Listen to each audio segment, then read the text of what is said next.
Yosua pasal 1 ayat 1 sampai ayat yang ke-9. Kita akan membaca ayat 1 sampai 9 bersama-sama. Yosua pasal 1, sesudah Musa hamba Tuhan itu mati, berfirmanlah Tuhan kepada Yosua bin Nun, abdi Musa itu demikian, hambaku Musa telah mati. Sebab itu bersiaplah sekarang, seberangilah sungai Yordan ini, engkau dan seluruh bangsa ini menuju negeri yang akan kuberikan kepada mereka, kepada orang Israel itu. Setiap tempat yang akan diinjak oleh telapak kakimu, kuberikan kepada kamu, seperti yang telah kujanjikan kepada Musa, dari padang gurun dan gunung Libanon, yang sebelah sana itu, sampai ke sungai besar, yakni sungai Efrat, seluruh tanah orang Het, sampai ke laut besar di sebelah matahari terbenam. Semuanya itu akan menjadi daerahmu. Seorang pun tidak akan dapat bertahan menghadapi engkau seumur hidupmu. Seperti aku menyertai Musa, demikianlah aku akan menyertai engkau. Aku tidak akan membiarkan engkau dan tidak akan meninggalkan engkau. Kuatkan dan teguhkanlah hatimu. Sebab engkaulah yang akan memimpin bangsa ini, memiliki negeri yang kujanjikan dengan bersumpah kepada nenek moyang mereka untuk diberikan kepada mereka. Hanya kuatkan dan teguhkanlah hatimu dengan sungguh-sungguh, bertindaklah hati-hati sesuai dengan seluruh hukum yang telah diperintahkan kepadamu oleh hambaku Musa.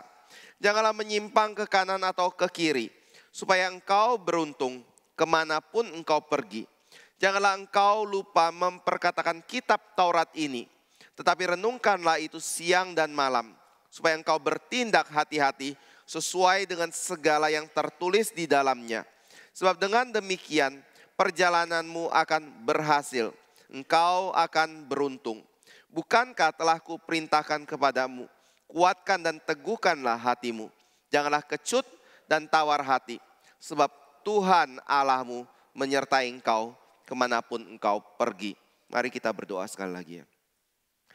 Bapa kami saat ini, mohon kiranya Engkau boleh berbicara tengah-tengah kami. Kau boleh menyatakan apa yang menjadi isi hatimu dan kebenaran-Mu ya Tuhan. Dan kiranya Engkau boleh berkati kami kembali. Di dalam nama Tuhan Yesus kami berdoa. Amin. Bapak Ibu Saudara yang kasih Tuhan, Yosua 1 ini seringkali menjadi salah satu ayat yang dikutip untuk memasuki tahun yang baru. Apa sebab ayat ini dipakai untuk kita memasuki tahun yang baru? Karena di sini ada berbicara mengenai satu peralihan kepemimpinan yang ada pada orang Israel. Dan ketika kita berbicara mengenai peralihan pemimpinan ini, itu berbicara mengenai sesuatu yang mungkin bagi kita, apa sih salahnya itu? Tetapi kalau kita mau tarik ke dalam kehidupan ini, saya percaya ada satu kekhawatiran di dalam kehidupan dari orang Israel. Ada satu gentaran di dalam hati dari Yosua sendiri yang akan dipakai oleh Tuhan untuk menggantikan Musa. Zaman ini mungkin pertanyaan yang lebih relevan itu adalah yang sering kali kita ungkapkan. Pak Tong sekarang sudah tua. Kalau pendeta Stephen Tong sekarang sudah tua, siapa yang akan menggantikan Stephen Tong ke depannya? Lalu bagaimana nasib dari GRI kalau pendeta Stephen Tong sudah meninggalkan kita sebagai seorang pemimpin dari GRI ini? Jadi ada pertanyaan-pertanyaan yang muncul di dalam pikiran dari orang-orang Kristen yang ada di GRI. Dan begitu juga mungkin muncul di dalam pikiran dari orang-orang Yahudi atau Israel pada zaman Yosua tersebut. Atau pada zaman Musa mengalami kematian ini. Dan kenapa bisa seperti itu? Karena Musa bukan orang atau pemimpin yang biasa. Musa adalah pemimpin yang sangat besar sekali. Musa adalah seorang pemimpin yang bahkan dipuji oleh Tuhan. Dan salah satu bentuk pujian yang diberikan oleh Tuhan kepada diri dia adalah hambaku. Kalau Bapak Ibu baca di dalam ayat yang kedua, di situ dikatakan hambaku Musa telah mati. Musa adalah satu pribadi yang diberikan julukan hambaku oleh Tuhan sendiri. Bapak Ibu Saudara yang kasih Tuhan, ini kalau dibandingkan dengan Yosua, maka ada seperti jomblang yang begitu besar sekali. Yosua itu siapa? Di awal-awal Yosua selalu dikatakan dia adalah abdi dari Musa. Dia adalah hamba dari Musa. Tetapi Musa sendiri siapa? Dia adalah hamba dari Tuhan sendiri. Bahkan kalau kita tanya, pernahkah Yosua itu disebut sebagai hamba Tuhan dalam hidup dia? Di dalam seluruh dari kitab Yosua, itu hanya ada 1 kali dia disebut sebagai hamba Tuhan. Tetapi Musa sendiri ada 12 kali kata ini muncul untuk disandingkan kepada Musa. Jadi kalau Bapak Ibu lihat di dalam kitab Yosua, hal itu muncul hanya 1 kali di bagian akhir dari kitab Yosua. Yaitu Yosua pasal yang ke-24. Nanti Bapak Ibu cari sendiri aja baca ya. Jadi kalau kita bandingkan, betul nggak Yosua orang yang penting? Betulkah Yosua adalah orang yang dihargai oleh Tuhan? Kita akan ngomong, mungkin dia adalah orang yang betul-betul dihargai oleh Tuhan. Tapi kalau dibandingkan dengan Musa, dia adalah satu pribadi yang sangat kecil sekali dibandingkan dengan Musa. Nah kalau kita tanya kembali, apa yang membuat Musa itu menjadi pribadi yang begitu besar sekali? Apakah karena dia adalah seorang pemimpin yang begitu hebat? Saya percaya dia adalah pemimpin yang hebat. Saudara bisa melihat bagaimana dia membawa kurang 2 juta orang keluar dari Mesir menuju kepada Gunung Sinai, lalu menuju kepada tepi dari Sungai Yordan untuk siap menyeberangi Sungai Yordan masuk ke dalam tanah Kanaan, yaitu tanah perjanjian Tuhan. Itu bukan hal yang gampang. Memimpin 2 juta lebih orang selama 40 tahun di dalam pengembaraan tanpa memiliki tanah, tanpa memiliki tempat beristirahat sama sekali. Lalu harus bergumul dengan makanan mereka, harus bergumul dengan minuman mereka, harus bergumul dengan segala kebutuhan yang mereka miliki. Dan kita bisa lihat bahwa Musa bisa mengatasi satu persatu dari persoalan yang ada di dalam kehidupan dari orang Israel. Dia bukan hanya Musa yang seorang pemimpin yang hebat, berstrategi.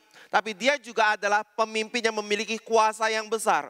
Saudara bisa melihat melalui pemerintahan dari Musa, Laut Merah bisa dibelah, orang Israel bisa menyeberangi Laut Merah, mengalahkan Firaun tanpa perlu berperang melawan Firaun. Selama di padang gurun, dia menjadi pribadi yang dituntun oleh Tuhan Allah sendiri melalui tiang awan dan tiang api untuk memimpin bangsa Israel menuju kepada tanah perjanjian.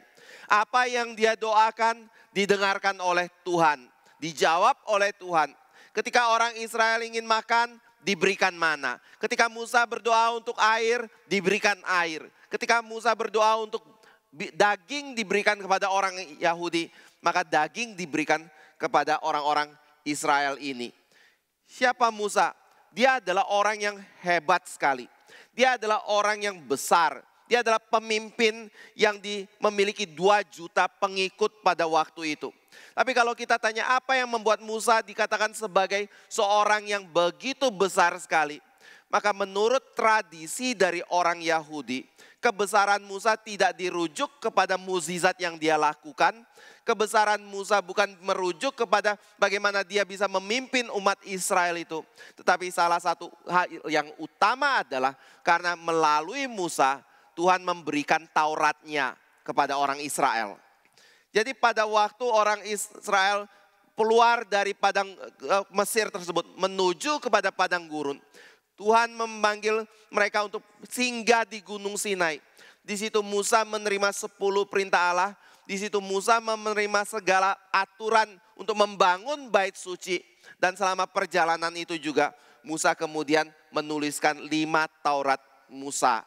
Itu yang membuat Musa menjadi orang yang besar sekali. Kalau Bapak Ibu baca dari keseluruhan kitab suci, baik di dalam perjanjian lama ataupun di dalam perjanjian baru, maka kita akan menemukan semua penulis dari kitab suci, mulai dari Yosua sampai Maliaki, Matius sampai kepada Wahyu, itu tidak pernah keluar dari 5 Taurat Musa di dalam pengajaran yang mereka berikan. Jadi Taurat Tuhan itu menjadi fondasi dari seluruh kebenaran yang diwahyukan di dalam kitab suci kita. Taurat Tuhan menjadi satu dasar untuk mendirikan hukum-hukum di dalam negara Israel sendiri untuk dijalankan oleh bangsa Israel, oleh raja-raja di dalam Israel. Dan terutama adalah untuk bisa beribadah kepada Tuhan. Itu sebabnya Musa adalah orang yang begitu besar sekali. Dan saat itu Alkitab berkata, Musa yang besar ini, hamba Tuhan ini telah mati. Dan Alkitab berkata, ketika dia mati, dia dikuburkan oleh Tuhan sendiri supaya tubuhnya tidak menjadi berhala bagi orang Israel. Bapak Ibu Saudara yang kasih Tuhan, orang yang begitu besar mati. Sekarang siapa yang akan melanjutkan Israel? Tugas masih begitu besar sekali. Oke, Musa sudah membawa mereka dari Mesir menuju pintu gerbang masuk ke dalam tanah perjanjian. Tapi pintu gerbang itu belum tanah perjanjian. Sedangkan apa yang Tuhan janjikan kepada Musa, kepada orang Israel adalah mereka akan memiliki tanah perjanjian itu. Ini adalah satu janji yang bukan diberikan kepada Musa sebenarnya. Tapi ini adalah satu janji yang diberikan bahkan jauh sebelum Musa, yaitu kepada Bapak Abraham, Bapak Ishak dan Bapak Yakub. Tanah perjanjian menjadi tujuan mereka. Tapi pada waktu itu Musa baru memimpin mereka sampai kepada pintu gerbang dari tanah perjanjian itu. Tetapi pada waktu mau masuk, Tuhan berkata, Musa tidak boleh masuk. Kenapa?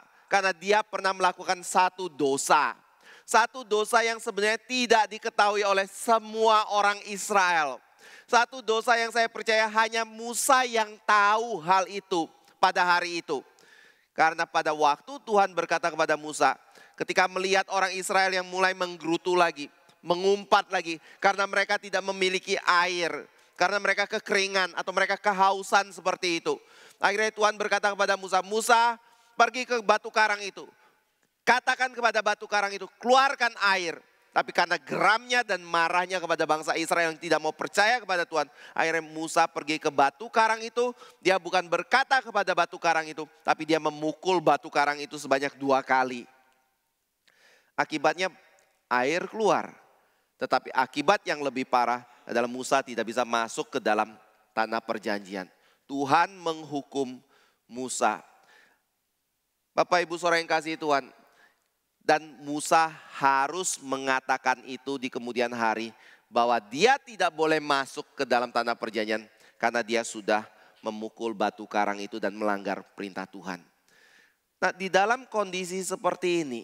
Ketika Musa tidak boleh masuk ke dalam tanah perjanjian itu. Mungkin bangsa Israel lalu bertanya, siapa kandidat yang paling tepat untuk menggantikan Musa? Kalau lihat dari sejarah sebelumnya, ketika Musa mengutus 12 mata-mata masuk ke dalam tanah perjanjian untuk memata-matai kondisi dari tanah itu. Kita mendapatkan dari 12 orang itu yang mewakili 12 suku, ternyata ada 10 orang yang memberontak melawan titah Tuhan. Yang hanya membela itu hanya ada Kaleb dan Yosua. Ini adalah 2 orang yang bahkan akan dirajam mati oleh orang-orang Yahudi karena mereka tetap berpihak kepada Musa, berpihak kepada Tuhan untuk membawa orang Israel masuk ke dalam tanah perjanjian. Tapi akibat pemberontakan itu Tuhan akhirnya menghukum orang-orang Israel untuk mengitari gurun pasir itu selama 40 tahun. Sampai seluruh generasi yang memberontak itu mati di padang gurun. Baru akhirnya mereka boleh masuk ke dalam tanah perjanjian. Jadi kalau kita bertanya siapa yang menjadi kandidat itu? Mungkin kita akan bertanya ada 2 orang yang menjadi kandidat itu. Yaitu Kaleb dan Yosua. Tetapi Alkitab menyatakan di antara 2 orang ini kelihatannya Yosua yang dipersiapkan untuk menjadi pemimpin menggantikan Musa. Karena apa? Dia adalah orang yang menjadi panglima perang dari bangsa Israel sepertinya. Sedangkan Musa menjadi pemimpin dan sekaligus tokoh agama dan pendoa syafaat bagi Israel. Ada kasus-kasus di mana Israel harus berperang. Salah satunya adalah menghadapi Amalek. Pada waktu Israel harus berperang menghadapi Amalek, Alkitab mencatat Musa naik ke atas gunung, dia dengan tongkatnya diangkat, dia berdoa bagi orang-orang Israel yang berperang. Tetapi yang maju di hadapan itu adalah Yosua untuk memimpin Israel. Selain dari itu, Yosua juga dikatakan sebagai orang yang selalu mengikuti Musa di belakang sampai Musa mati. Jadi Bapak Ibu Saudara yang kasih Tuhan, kalau kita tanya siapa yang menjadi kandidat yang paling penting pada waktu itu, mungkin kita akan berkata Yosua. Yosua adalah orang yang sudah dipersiapkan sejak dari mula. Ketika Musa masih hidup untuk menjadi pemimpin yang menggantikan Israel seperti itu. Tetapi apakah di tangan Yosua Israel akan mendapatkan satu keadaan yang baik dan lebih baik daripada keadaan yang dipimpin oleh Musa? Nah, ini menjadi satu hal yang belum ada orang yang tahu. Ini menjadi satu tanda tanya yang besar sekali di dalam kehidupan orang-orang Israel sendiri. Karena apa? Yosua memang hebat, tetapi pada waktu itu ada Musa di belakang dari Yosua. Sekarang Musa sudah tidak ada, hanya tinggal Yosua seorang diri. Bagaimana dia bisa menjadi pemimpin yang menggantikan seorang pemimpin yang begitu besar sekali. Saya yakin ada kegentaran yang besar di dalam kehidupan dari Yosua sendiri ataupun dari kehidupan umat Allah sendiri. Itu sebabnya di dalam bagian ini ketika Bapak Ibu baca dari ayat 1 sampai ayat 9. Ada 3 kali Tuhan sendiri mengulang kata ini kepada Yosua. Hanya kuatkan dan teguhkanlah hatimu. Yosua, hanya kuatkanlah dan teguhkanlah hatimu Yosua.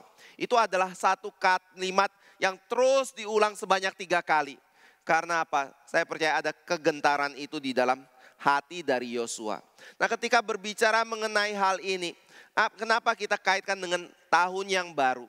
Saya percaya ini berbicara mengenai hal yang mungkin bisa dikatakan agak mirip seperti itu ya.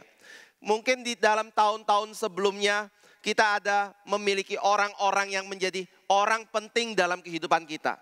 Siapa mereka? Misalnya kepala keluarga, ibu kita, atau istri kita, suami kita, atau mungkin tokoh rohani di dalam kehidupan kita. Tapi pada waktu kita masuk ke dalam awal tahun, ternyata mereka tidak ikut masuk ke dalam awal tahun. Karena mereka sudah dipanggil oleh Tuhan di tahun yang lalu. Lalu kita bagaimana saat ini? Saya pernah bertemu dengan satu anak muda. Dia memiliki satu bapak rohani yang sangat-sangat dia hormati dalam hidup dia. Pada waktu itu apa yang dikatakan dia dengarkan, dia lakukan. Itu membuat sepertinya dia memiliki arah di dalam kehidupan rohaninya. Tapi suatu hari dia mendengar bahwa bapak rohaninya meninggal dunia. Akibatnya apa? Dia cukup lama waktu mengalami kegoncangan dalam hidup dia. Karena dia nggak punya arah lagi seolah-olah dalam hidupan. Orang yang dia hormati, orang yang dia dengarkan sekarang tidak ada lagi. Bapak Ibu Saudara yang kasih Tuhan, di dalam keluarga kita juga bisa mengalami hal itu. Mungkin ada orang yang kita sangat gantungkan hidup kita kepada diri dia. Tapi orang itu sudah tidak ada lagi. Kadang-kadang ketika saya bicara dengan jemaat, ada orang-orang yang mengatakan seperti ini. Pak, kalau Tuhan mau panggil saya, atau panggil hidup antara kami, saya minta Tuhan panggil saya dulu. Jangan pasangan saya yang dipanggil oleh Tuhan. Saya kadang pikir, kenapa ya begitu ya? Apakah itu adalah sesuatu yang ya kita oke lah, nggak usah pikir yang egois atau yang negatif seperti itu ya. Tetapi mungkin secara positif kita akan berkata seperti ini. Mungkin karena orang tersebut adalah orang yang penting sekali dalam hidup dia. Seolah-olah makna dari hidup dia, arah dari hidup dia, jaminan dari hidup dia, kasih dia itu ada pada orang itu. Sehingga dia tidak ingin orang itu pergi terlebih dahulu. Kalau Tuhan ingin panggil saya terlebih dahulu. Bapak Ibu Saudara yang kasih Tuhan, mungkin ada orang yang Tuhan panggil dalam hidup kita. Tapi ada hal lain juga, mungkin kita di dalam satu tempat tertentu, kita merasa kurang berkembang. Akibatnya apa? Kita harus dipindahkan ke kota yang lain. Pada waktu kita dipindahkan ke kota yang lain, apa yang akan terjadi di sana? Kita nggak tahu sama sekali. Kenapa saya bisa ambil ini? Kalau Bapak Ibu baca di dalam ayat yang ke-8, di situ dikatakan bahwa bagian akhir ya. Sebab dengan demikian perjalananmu akan berhasil dan engkau akan beruntung. Maksudnya adalah pada waktu kita hidup sebagai anak Tuhan, Kadang-kadang Tuhan tidak akan biarkan kita tinggal di satu kota atau satu tempat tertentu seumur hidup kita di situ. Kadang-kadang kita dipaksa untuk pergi meninggalkan keluarga kita, meninggalkan kampung halaman kita, meninggalkan orang-orang yang kita kenali dalam kehidupan kita. Karena ada hal-hal yang mungkin mendesak kita harus pergi dan keluar dari situasi itu. Kemana? Belum tahu. Dan bagaimana kita di sana? Kita juga nggak tahu seperti apa itu. Jadi ada hal yang merupakan pribadi orang yang mungkin tidak lagi berlanjut dalam hidup kita. Ada situasi keadaan yang mungkin tidak lagi berlanjut dalam kehidupan kita. Ada hal-hal kondisi yang mungkin kita alami yang membuat kita merasa kita mengkhawatirkan hari yang akan kita lalui di hari depan. Ada yang mengatakan misalnya 2024 sendiri itu adalah tahun yang begitu sulit sekali. Dan bahkan ada yang memprediksi 2025 itu adalah kondisinya lebih sulit lagi mungkin daripada 2024. Kita nggak pernah tahu hal itu. Mungkin saja prediksi itu benar, mungkin saja prediksi itu salah. Tapi kalau prediksi itu benar bagaimana? Bapak Ibu Saudara yang kasih Tuhan, kita tidak ada sesuatu yang menjamin dalam hidup kita ke depan. Pengalaman masa lalu itu mungkin adalah sesuatu yang baik.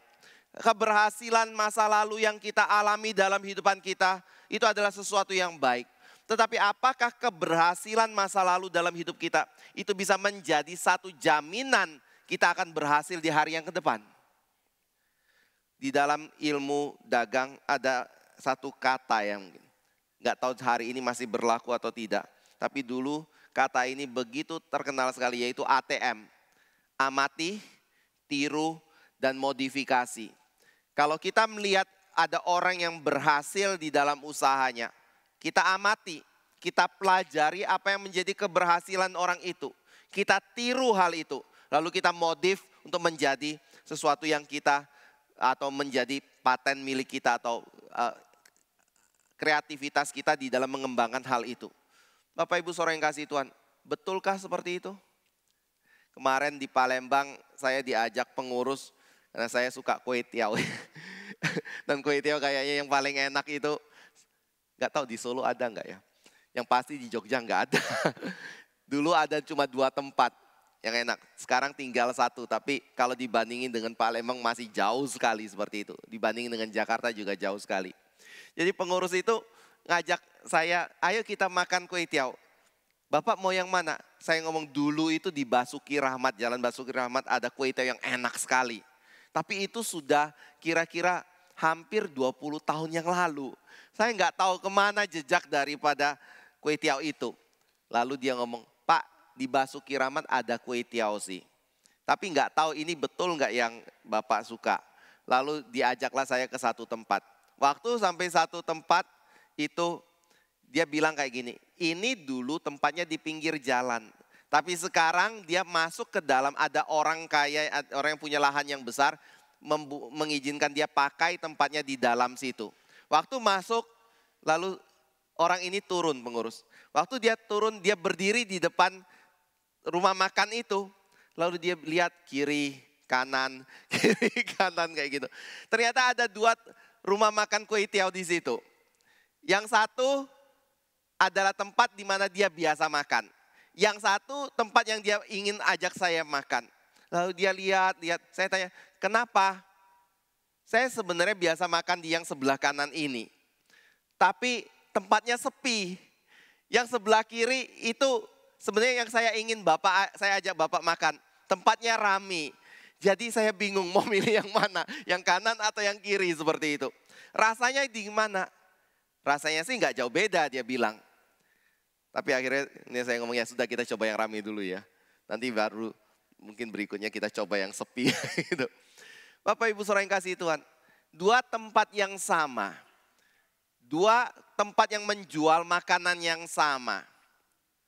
2 tempat yang katanya rasanya nggak terlalu beda jauh kayak gitu. Kenapa yang satu ramai, yang satu sepi? Kalau kita lihat dunia mungkin ngomong, ya yang satu pakai mungkin pokoknya macam-macam lah klinik untuk bisa membuat rame seperti itu. Tapi hal ini mau menunjukkan bahwa ketika kita memiliki pengalaman akan sesuatu hal yang baik dalam hidup kita, suatu keberhasilan dalam hidup kita. Apakah itu menjamin kita akan memiliki yang baik dan berhasil di hari yang ke depan? Saya percaya tidak juga. Seperti halnya apa yang terjadi ketika Musa menjadi seorang pemimpin, Yosua menjadi pemimpin yang meneruskan. Apakah hal itu akan baik? Mereka nggak tahu. Mungkin awal-awal kelihatannya baik, tetapi saudara, kalau kita baca di dalam peristiwa berikutnya, setelah Yosua menaklukkan tembok Yeriko atau kota Yeriko, kita melihat ada satu peristiwa yang besar terjadi kepada orang-orang Israel. Yaitu apa? Pola yang mereka gunakan untuk menaklukkan Yeriko, pola yang mereka gunakan atau cara yang mereka gunakan dan confident yang mereka miliki karena keberhasilan sebelumnya, itu tidak berlaku untuk yang kemudian hari. Karena apa? Karena pada waktu mereka menyerang Ai, mereka justru kalah besar terhadap kota yang begitu kecil sekali. Jadi kalau kita bicara siapa yang menjadi penerus Musa? Yosua. Apakah Yosua adalah orang yang paling pantas untuk menjadi penerus Musa? Mungkin pantas. Dasarnya apa?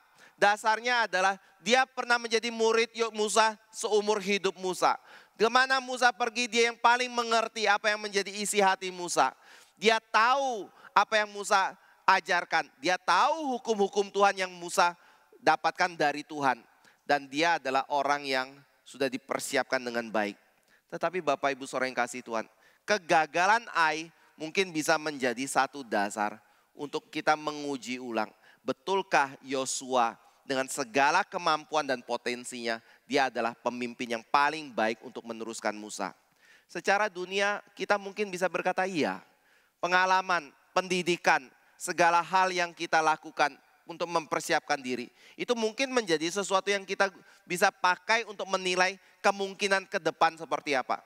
Tetapi di dalam Yosua 1 dikatakan hal yang lebih utama itu bukan hal itu. Bukan bagaimana kita bisa mempelajari hal-hal yang ada di masa lalu, pengalaman dan semua potensi, menganalisanya lalu membuat kita memproyeksikan ke depan. Tetapi Alkitab mengajarkan hal yang paling utama itu adalah apakah Tuhan ada beserta dengan Israel atau pemimpin itu atau tidak.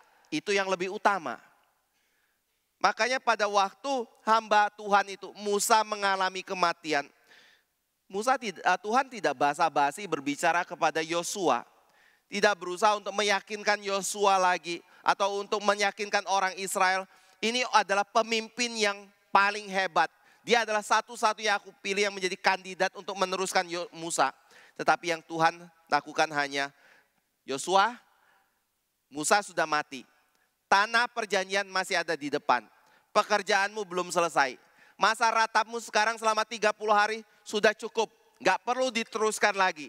Sekarang ajak seluruh bangsa itu seberangi sungai Yordan untuk menaklukkan orang-orang Kanaan yang ada di sungai Yordan atau seberang dari sungai Yordan itu. Tuhan hanya memberikan perintah ini kepada Yosua. Bapak Ibu Saudara yang kasih Tuhan. Dan itu adalah sesuatu yang saya percaya sangat menggentarkan Yosua. Tetapi pada waktu Yosua gentar di dalam hal ini, mungkin kalau kita tanya terlebih dahulu, sebabnya kenapa? Ada banyak faktor sih. Mungkin pertama menghadapi orang Yahudi yang seperti ketika Musa memimpin mereka penuh dengan pemberontakan seperti itu. Kedua, mungkin harus menyeberangi sungai Yordan yang begitu besar, yang kelihatannya sedang pasang sampai ke tepi-tepinya pada waktu itu. Enggak ada alat penyeberangan sama sekali. Tapi yang ketiga mungkin salah satu faktor yang membuat Yosua gentar adalah peristiwa 40 tahun yang lalu. Pada waktu berbicara menuju seberang sungai Yordan. Artinya apa? Bukan hambatan menyeberangi sungai Yordan saja. Mungkin itu satu hambatan. Tapi ketika mereka sudah bisa menyeberangi sungai Yordan, mereka harus berhadapan dengan bangsa Kanaan. Bangsa yang dikatakan sebagai bangsa yang besar, raksasa. Tanah mereka memang penuh dengan susu dan madu. Tetapi orang-orang yang di Kanaan itu adalah orang-orang yang gak mungkin kita bisa taklukkan menurut 10 orang mata-mata yang lainnya.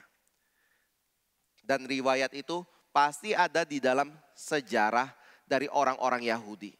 Nah, ketika Yosua diminta untuk pergi ke situ, apa yang menjadi dasar strategi militer Yosua? Karena dia pernah dilatih oleh Musa seperti itu.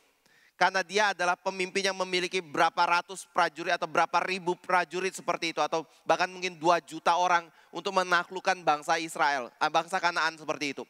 Apakah itu yang menjadi jaminan? Menarik sekali, di dalam kitab Yosua, semua itu tidak pernah menjadi referensi yang diberikan bagi kita. Yang membuat kita bisa punya confident, yang membuat Yosua bisa dengan kekuatan maju ke depan untuk menyeberangi sungai Yordan, itu adalah janji Tuhan.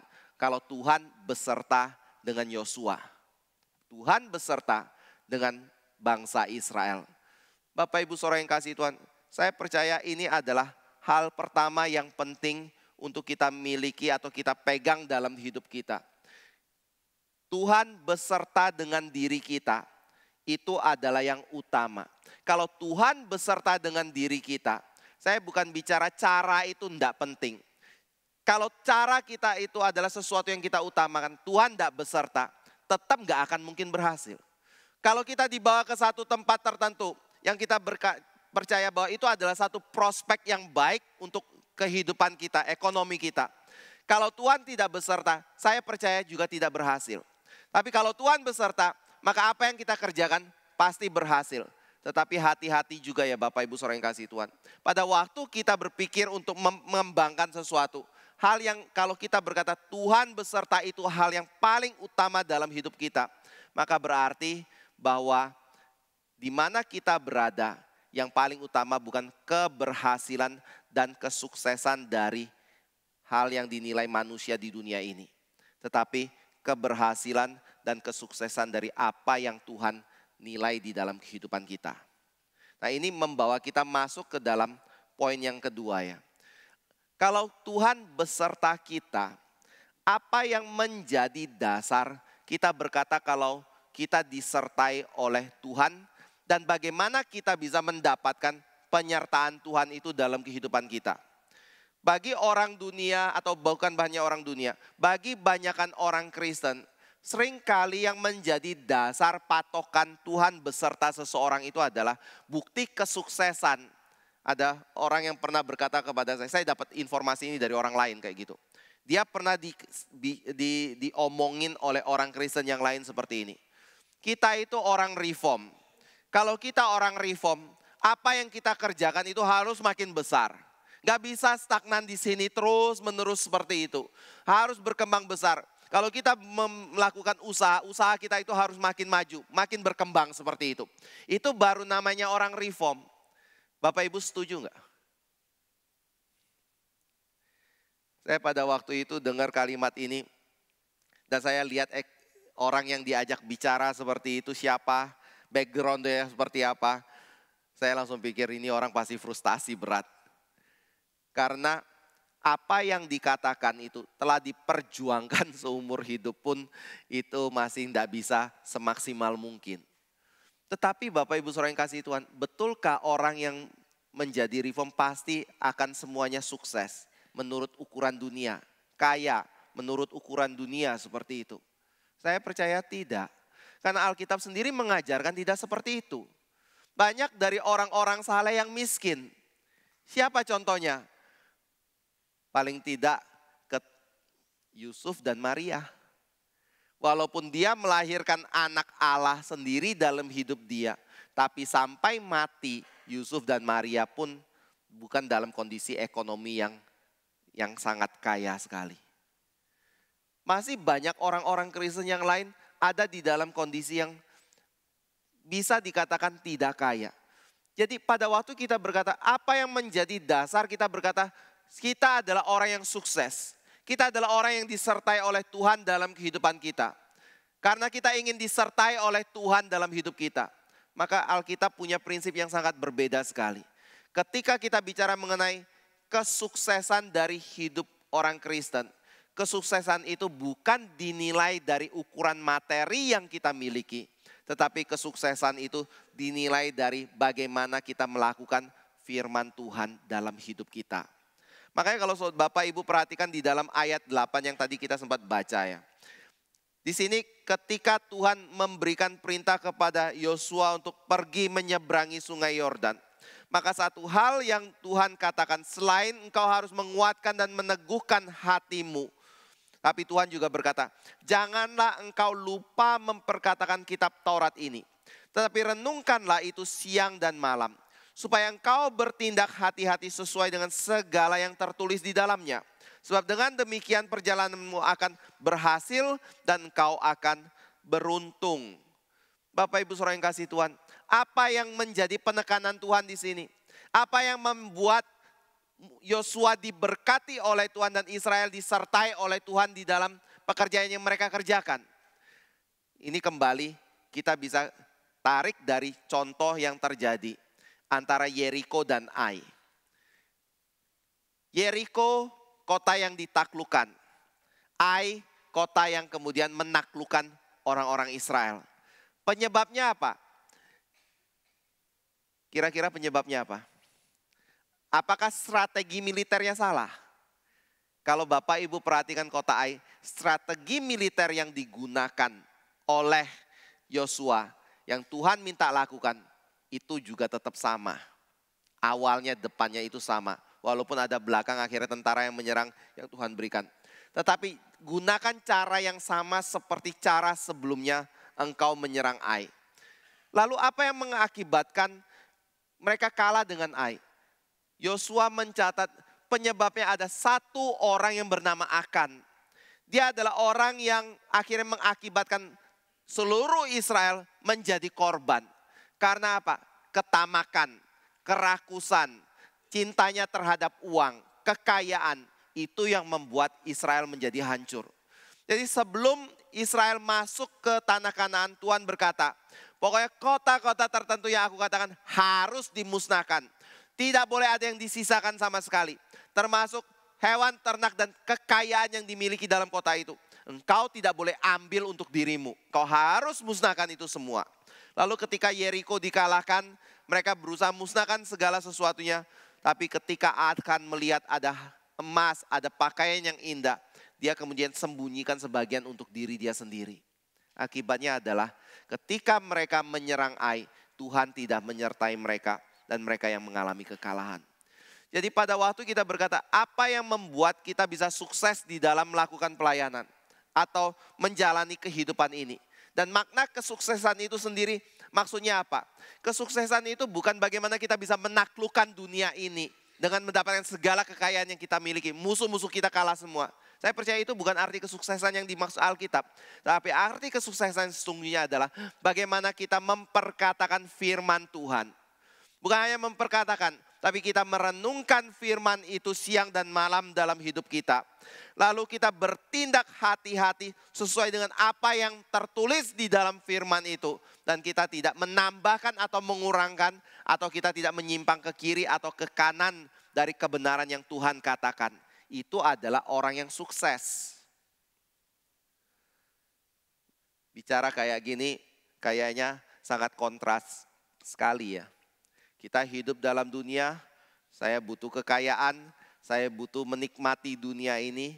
Saya bisa paling tidak menjadi orang yang bersenang-senang di dalam dunia ini. Bukankah itu sukses? Atau salah nanya ya, mau Bapak Ibu? Saya yakin kita akan ngomong mau. Tetapi Bapak Ibu Saudara yang kasih Tuhan, bagaimana dengan orang Kristen yang ketika mau pergi, mau lakukan sesuatu harus hitung-hitung dulu. Kalau saya jalan-jalan, nanti uang bulan ini nggak cukup untuk bulan ini. Jadi bagaimana? Ya sudahlah, saya sangkal diri untuk pergi jalan-jalan demi untuk saya bisa hidup dalam bulan ini. Itu sukses nggak? Sukses. Karena dia bisa melewati bulan per bulan gitu.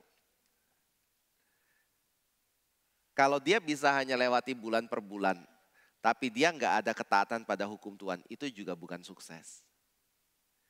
Sukses itu adalah saya melakukan apa yang Tuhan kehendaki tanpa menyimpang. Kenapa? Karena semua yang lain itu kalau kita diberikan mata Tuhan untuk melihat semua yang lain itu yang dianggap oleh orang dunia sebagai satu kesuksesan itu semua akan berlalu. Gak ada yang bisa bawa ke dalam kubur. Gak ada yang bisa bawa ke dalam kekekalan. Yang bisa bertahan sampai masuk ke dalam kekekalan itu firman Tuhan dan orang yang menjalankan firman itu tanpa menyimpang ke kiri dan ke kanan. Saya lihat Alkitab sudah memberikan pengertian ini bagi kita ya. Orang Kristen itu adalah orang yang harusnya bersyukur sekali kepada Tuhan. Karena kita adalah orang yang Tuhan bukakan mata untuk melihat sesuatu yang tidak dilihat oleh orang dunia. Tapi sayangnya atau sedihnya sering kali kita berpikir hal yang utama itu adalah apa yang dilihat oleh orang dunia. Padahal Tuhan sudah membuka mata kita untuk melihat ada yang jauh lebih berharga. Ada yang jauh lebih penting. Ada yang jauh lebih bisa memberikan kestabilan dalam kehidupan kita ketika kita melewati dunia yang gak menentu ini. Semua orang ingin berharap pengalamannya itu selalu membaik. Apa yang dia dapatkan dalam hidupan itu selalu memuncak dalam hidupan dia. Tapi dunia mengatakan tidak seperti itu. Kalau dunia ini selalu naik turun seperti itu, apa yang paling berharga dalam hidup kita? Orang yang paling kaya pun bisa bangkrut kok. Beberapa orang yang saya kenal secara pribadi, selama masa hidupnya dia sukses besar sekali. Tapi saya lihat ketika ketemu, mengenal, dia pernah jatuh. Sukses lagi, pernah jatuh lagi dalam hidup dia. Kalau dia mengandalkan kekayaan dan kesuksesan sebagai definisi sukses itu, saya yakin dia akan merana sekali. Alkitab mengajak kita melihat yang membuat kita punya kestabilan untuk menghadapi segala gelombang itu bukan apa yang kita miliki tetap dalam dunia ini, tetapi Kristus yang kita miliki di dalam kehidupan kita. Atau Tuhan yang kita miliki dalam kehidupan kita. Itu adalah hal rohani yang Tuhan beri untuk kita bisa lihat. Tetapi untuk kita bisa memiliki Tuhan yang menyertai hidup kita, kita perlu ada syarat yang Tuhan berikan. Yaitu apa? Ketaatan kepada apa yang Tuhan katakan. Itu yang menjadi syarat utama. Jadi Bapak Ibu Saudara yang kasih Tuhan, hati-hati ya. Kita jangan terpancing dengan pemikiran pokoknya sukses berarti berhasil. Semua pun yang saya lakukan itu adalah hal yang dinilai dunia hebat. Tuhan berkata mungkin tidak. Engkau tidak mencapai apa-apa di dalam kehidupanmu. Lalu yang kedua adalah bagaimana kita mengetahui selain daripada ketaatan kita kepada firman Tuhan bahwa Tuhan menyertai kita. Nah ini menjadi hal yang menarik ya. Pada waktu kalau kita berkata Tuhan menyertai kita, tandanya apa? Tandanya ketaatan pada firman Tuhan. Keadaan apakah itu menjadi tanda bahwa kita disertai oleh Tuhan atau tidak? Mungkin bisa, tapi mungkin juga tidak bisa. Kalau begitu ada gak tanda pasti bahwa Tuhan beserta dengan diri kita selain daripada ketaatan kepada firman Tuhan yang kita lakukan dalam hidup kita? Jawabannya ada. Tandanya apa? Nah, bicara seperti ini, Bapak Ibu boleh bandingkan dengan kitab suci ya. Tetapi Martin Luther berkata seperti ini.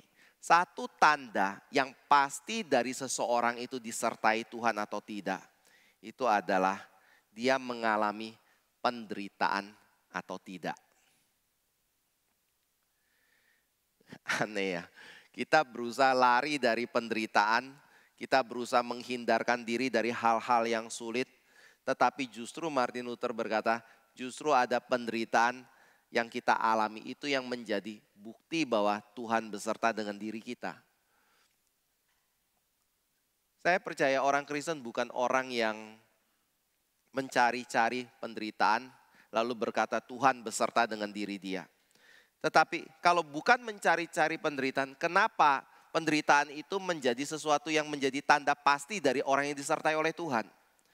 Jawabannya simpel, karena kita adalah orang yang hidup dalam dunia yang berdosa dan kita bekerja untuk menjalankan apa yang menjadi kehendak Tuhan yang kekal dan Tuhan punya musuh dalam hidupnya dan musuh itu adalah setan. Maka hal yang akan terjadi bagi setiap anak Tuhan yang melayani Tuhan dalam hidupnya pasti diserang oleh setan. Makanya ada penganiayaan, ada pergumulan, ada penolakan, ada kesulitan yang kita akan alami dalam kehidupan kita. Kita kemarin bahas kisah para rasul yang kita belum teruskan ya.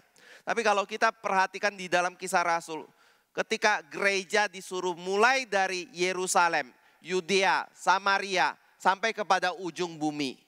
Maka pernahkah kita membaca ada satu kali saja gereja itu berkembang tanpa ada hambatan sama sekali.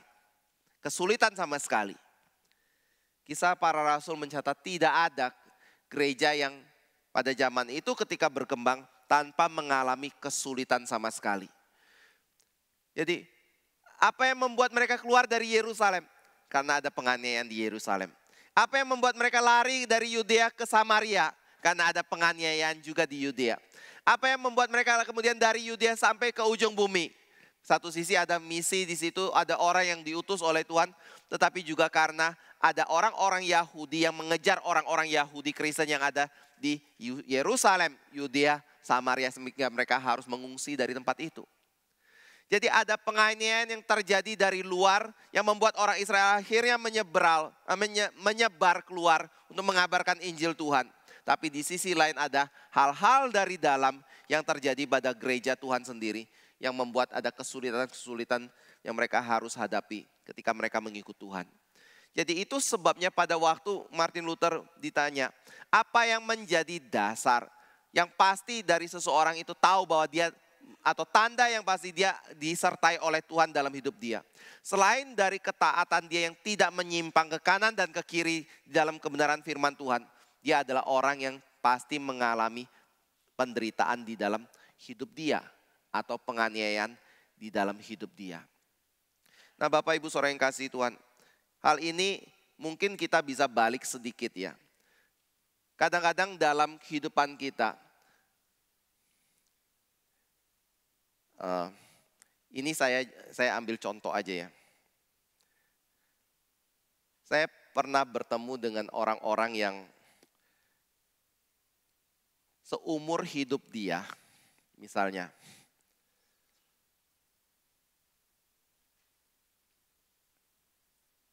Ini saya kasih contoh dulu, nanti saya nyambungin ya. Kalau kita suruh dia berhenti misalnya ngerokok, dia nggak akan mau berhenti ngerokok. Dia akan terus ngerokok dalam hidup dia.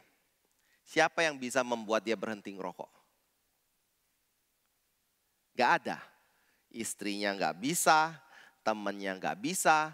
Bahkan kalau kita mengutip perkataan Tuhan juga, jaga tubuhmu karena tubuhmu itu adalah bait Allah, juga nggak bisa.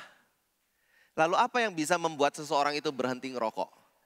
Saya kadang-kadang kaget karena ada orang yang mendadak ngomong, Pak, dia sekarang nggak ngerokok lagi. Hebat ya. Apa yang membuat dia nggak ngerokok?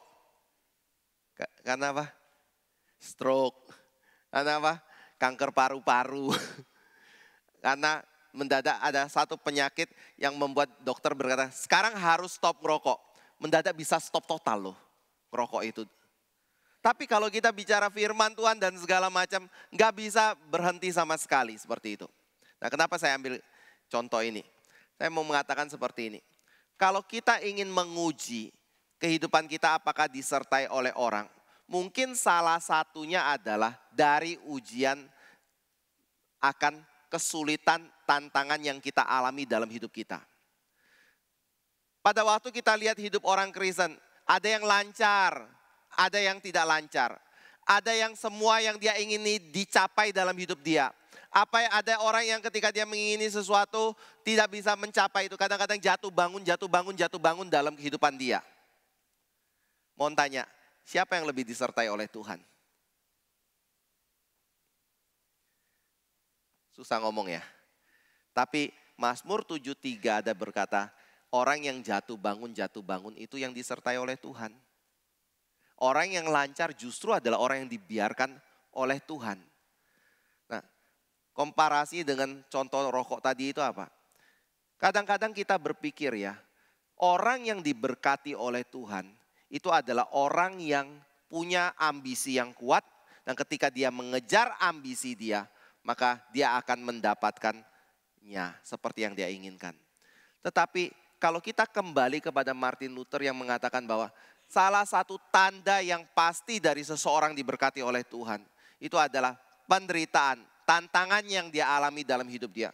Mungkin kita harus melihat secara berbeda. Kalau apa yang kita inginkan selalu kita perjuangkan dan bisa jadi. Tapi apa yang menjadi kehendak Tuhan ketika kita perjuangan selalu mendapatkan tantangan dan kesulitan. Mungkin itu berarti bahwa yang kita lakukan dalam kesulitan adalah hal yang diperkenan oleh Tuhan, hal yang disertai oleh Tuhan. Tetapi apa yang kita kejar dalam hidup kita yang sukses itu adalah sesuatu yang tidak disertai oleh Tuhan. Bisa paham Bapak Ibu? Dan yang ketiga adalah berkaitan dengan contoh ini juga. Kalau kita tahu bahwa hal yang disertai oleh Tuhan seringkali penuh dengan kesulitan. Wajar enggak kalau kita perlu penguatan dari Tuhan? Kuatkan dan teguhkanlah hatimu. Kenapa Tuhan memberikan perkataan ini kepada Yosua? Dan saya percaya Tuhan juga memberikan perkataan ini kepada diri kita. Karena Tuhan tahu sekali ketika kita menjalani hidup yang berusaha untuk mentaati firman Tuhan dalam hidup kita. Itu bukan hal yang gampang. Kalau kita berpikir bahwa saya adalah orang yang baik. Saya adalah orang yang taat kepada Tuhan. Saya adalah orang yang kuat. Masa orang itu tidak bisa mentaati firman. Hal itu adalah hal yang gampang begitu nggak bisa taati firman Tuhan. Gak bisa ikut Tuhan seperti itu. Dia harus belajar disiplin diri. Dia harus lebih strong seperti saya yang lebih strong. Hati-hati. Mungkin itu berarti kita tidak sedang menjalankan kehendak Tuhan. Karena apa? Karena pada waktu kita berpikir kita adalah lebih baik dari segala sesuatu. Kita adalah orang Kristen yang rohaninya baik seperti itu. Semua yang kita lakukan bisa dengan sukses kita lakukan. Kita sedang melawan kalimat yang tadi dikatakan oleh Tuhan sendiri. Hanya kuatkan dan teguhkanlah hatimu. Karena Tuhan tahu sekali pada waktu kita mengikuti Tuhan, seringkali ada tantangan-tantangan yang kita alami yang membuat kita seringkali segera putus asa, terpuruk, atau ingin berhenti. Berbeda dengan kalau kita menjalankan ambisi pribadi kita. Bapak Ibu Saudara yang kasih Tuhan, saya percaya ini bukan hal yang mudah ya. Tetapi kalau kita menghadap, saya bicara seperti ini mau mengatakan, pada waktu kita menjalani tahun 2025 ini, kita nggak mengerti apa yang akan terjadi di depan. Mungkin kita mengalami sakit, mungkin kita mengalami penipuan oleh teman kita sendiri. Ada yang naik, kita bersyukur kepada Tuhan. Tapi kalau kita mengalami kesulitan dalam hidup ini, apa yang harus kita lakukan?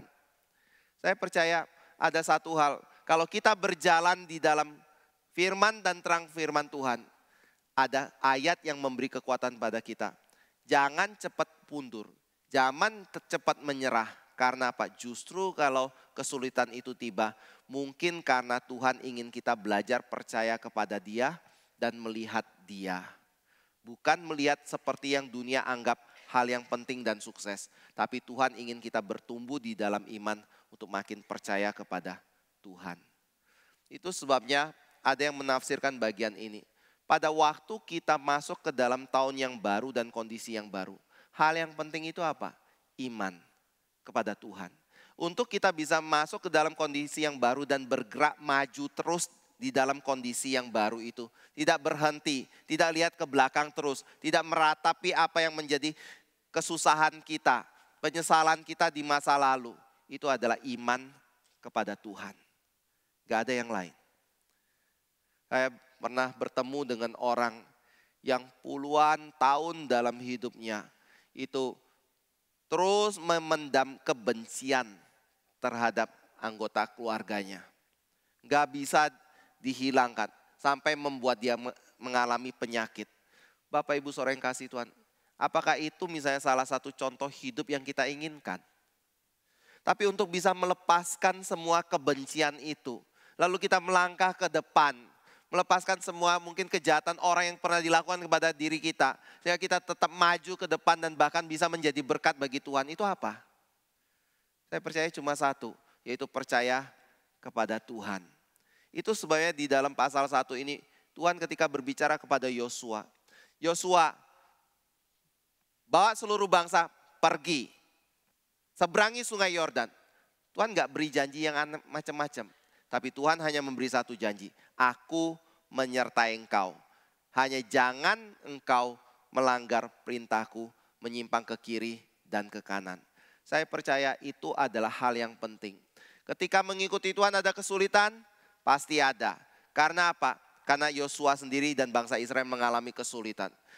Apakah ketika mengikuti Tuhan, kalau Tuhan berjanji, maka kita pasti akan miliki tanpa melakukan segala sesuatu? Jawabannya tidak. Karena Yosua harus pergi dan menaklukkan semua tanah yang dia pijak dengan kakinya. Maka dia baru bisa memiliki hal itu. Ada perjuangan di situ, ada usaha di situ. Tapi yang lebih penting adalah ada Tuhan yang menyertai kehidupan kita dimanapun kita berada. Nah, ini membuat kita masuk ke dalam hal terakhir. Bapak Ibu Saudara yang kasih Tuhan, ketika kita mempertimbangkan di mana kita berada, di mana kita akan pergi, apa yang kita putuskan di dalam pekerjaan kita. Yang membuat berhasil itu apa? Yang membuat berhasil bukan strategi kita, bukan kemampuan kita untuk menilai, walaupun itu ada, tetapi yang terutama adalah kalau kita menjalankan kehendak Tuhan. Itu yang dijanjikan oleh Yosua di bagian akhir ini ya. Jadi pada waktu kita masuk ke tahun 2025, saya berdoa kita boleh sama-sama makin dikuatkan dalam iman kita. Makin dikuatkan di dalam mengenal siapa Tuhan kita. Karena enggak ada jaminan lain yang pasti dalam kehidupan kita kecuali daripada kita berpegang teguh kepada Tuhan. Dia yang kekal, dia adalah Allah yang tidak berubah di dalam hidup kita. Dan itu yang menjadi satu jaminan. Saya ambil contoh ya, saya ambil satu ayat. Ini ayat, dua ayat lah yang kita buka ya. Pertama Ibrani 10 ayat yang ke-23. Ibrani 10 ayat yang ke-23.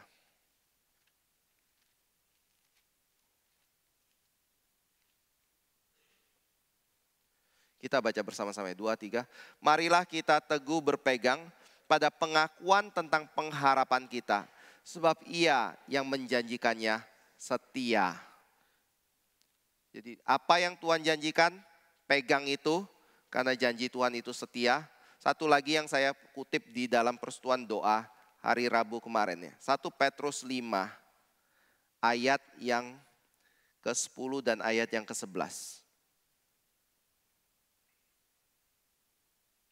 1 Petrus 5 ayat 10 dan ayat yang ke-11. Kita baca bersama-sama ya.